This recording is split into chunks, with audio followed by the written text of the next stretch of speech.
that live here in Ghana, we are very much happy with the way in which Ghanaians welcome us here.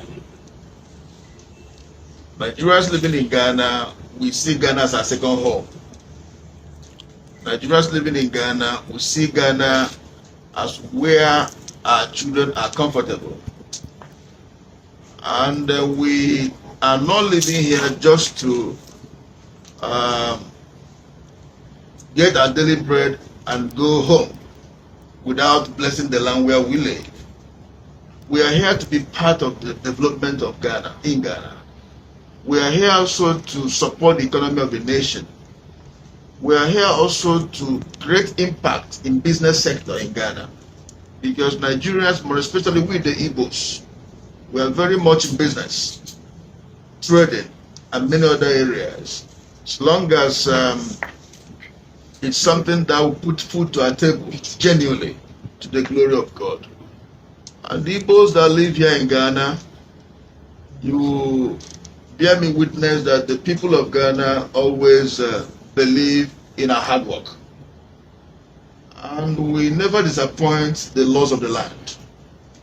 Even if there are some few that disappoint the laws of the land, you cannot have everybody 100% to be on the queue. Sometimes some might not be on the queue, some might be outside the queue. And we have a lot of sons and daughters that live here in your region.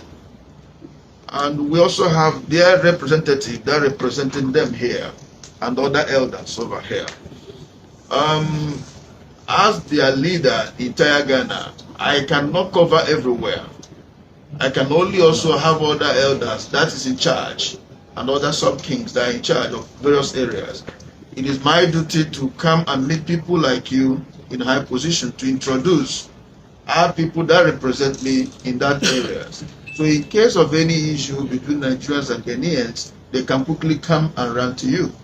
And thank God also I have wonderful elders in the cabinet that are doing the work more than me, because as the arrowhead, I can't do everything. And our people here, they are very obedient to the instruction of the nation. But sometimes they do have some misunderstanding with the people here, but especially the trade union. And Ghana police has been doing the best they can to protect our citizens, the Nigerians that live here, not only in Tema, but all around Ghana. But right now I'm speaking for Tema region here. Last time issues of closing of our shops happened over here, and the Ghana police in this region, both here and Asham, helped a lot to protect properties and our goods and our shops. And we applaud them and happy to see such protection to our people. And we're also coming again. Thank God Ghana have had a successful election and the new start has begun again. We don't know if what happened last year, toward the end of last year, about locking up our shops might happen again. We don't know. So it's good that we think on how to harvest the rain at the dry season. So when the rain is falling, we'll be able to have buckets to harvest the rain. So it's also good for we to meet you and your workers to let you know that sometimes issues like this might happen. That I am handing over our subject, our people, to your hands for their protection. And thank God you're also a king, Nana. Every king must have also some difficult subjects and also have loyal subjects. I know with you, our people here are protected and our people are safe. So we came to say congratulations to your new position. I also come to hand over our people to your control and also pray to God to give you long life and good health on this seat, and also to thank Ghana Police for their good work they are doing to our people, Nigerians. God bless you. According to him, I see Wahala is taking over the street. According to him, he said that he's thanking Ghanaians to welcoming them here. And the Ghanaian that I'm saying, I did not see where Ghanaians is welcoming them. But according to him, he said that he's thanking Ghanaians for welcoming them.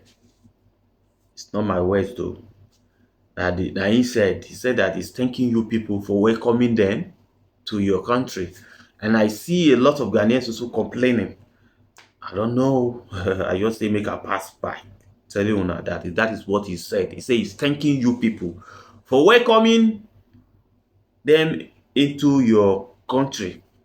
But at the same time, I'm saying the way you people are saying, no, you are not welcoming, no, but he's telling that there are also some people who is accommodating them and also welcoming them. That is what you say. It's not my words, so don't come for me. But listening to the audio voice that also relate to that. So, Good evening, Mr. Manager.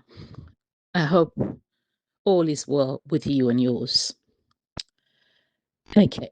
I was listening to an interview that was conducted between yourself and Sony Media earlier this morning.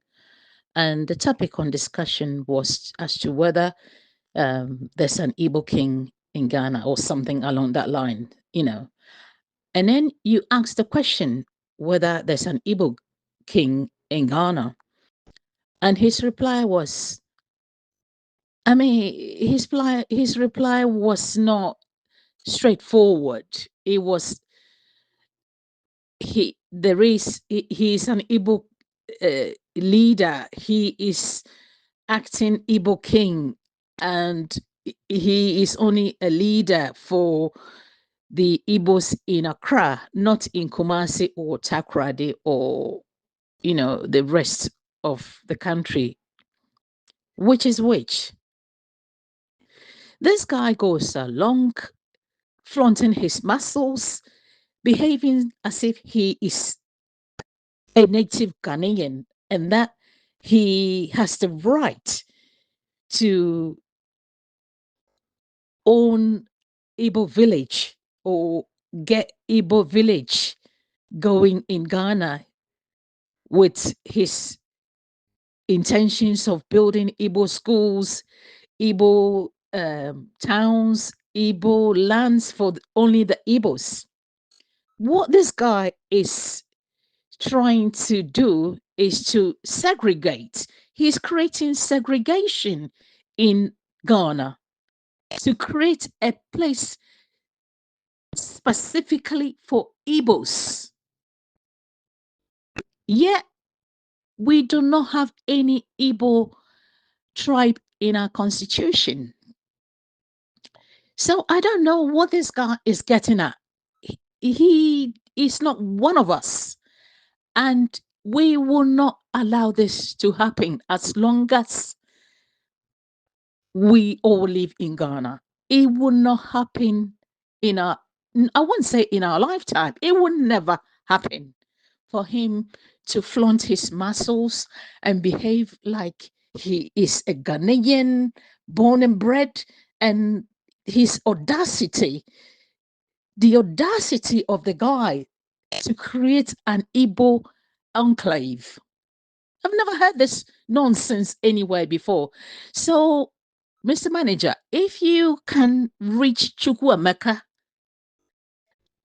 and get him on your show and interview him whether he is actually an Igbo king in Ghana, because according to what Sony Media was saying this morning, he is no such thing. There is no such thing as Igbo king on Ghana soil, except in Nigeria. So if with his intentions of wanting to create Igbo village and Igbo schools and whatever can be done in Nigeria. Nigeria is only 45 minutes on a flight to Ghana. He can go there and do his festivals, his whatever he does can be done there, but not on our land, not on our soil. So if you can get Sony Media on your show again to interview him and get him to be specific as to what he said. We are not stupid. This guy has got titles and he refers to himself as HRH, His Royal Highness. So how can anybody with a modicum or scintilla or brain cell do this if he is not actually a king? He also claimed that he has been inducted into the Ga Traditional Council. How did he get there? How did this happen? He's not Ghanaian. So how? I don't get this one. Maybe someone can come and explain that to us as well. We can easily take this guy on. He said he was going to take Ghanaians that are talking shit about him to the law court. We're waiting. All Ghanaians, all Ghana against him. We'll come to the court and prove our case because he is not one of us. To become a king, you have to have a land to and you have to come from a bloodline to become a king. So if he doesn't know this, then he should get that into his skull because you are born. You have to belong to the royal family with bloodline to be able to call yourself a king.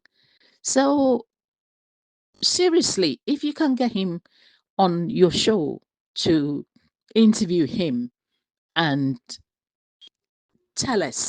get him to tell us which is which, if he's actually a Igbo king in Ghana. We don't even want any Igbo king in Ghana anyway. We've got our kings, we've got our chiefs, we've got our leaders, well-respected kings in Ghana. So he cannot come and flaunt his muscles with his stinking attitudes and arrogance, flaunting everywhere, jumping from one radio station to the other, paying his way to the higher echelons of Ghanaian society. We won't let this nonsense go on any further. Enough. He keeps saying that he's been in this position since 2012. It was done under the closet. Nobody knew about this. Really, if it was done in the open for all Ghanaians to know, we would have been protesting and fighting him since then. We've only just found out through social media. So he can say whatever in his defense, but we've only just found out about all this nonsense about his lands acquisitions and his inductions and everything. That's why we are out in our numbers to fight this nonsense. This nonsense must stop right now. Now you can see what is actually going on. Ghanaians are saying no, they don't want this particular thing in their country. That is what they are saying. But you people are still boldly doing it. It's making it look like you have right for what you are doing because you already see the opposition leaders. Because you have, according to you, you have right with the Ghana police, you have right with everybody, immigration and anybody, you have the right. But the people are telling you that they do not want this particular thing. I know they are against you.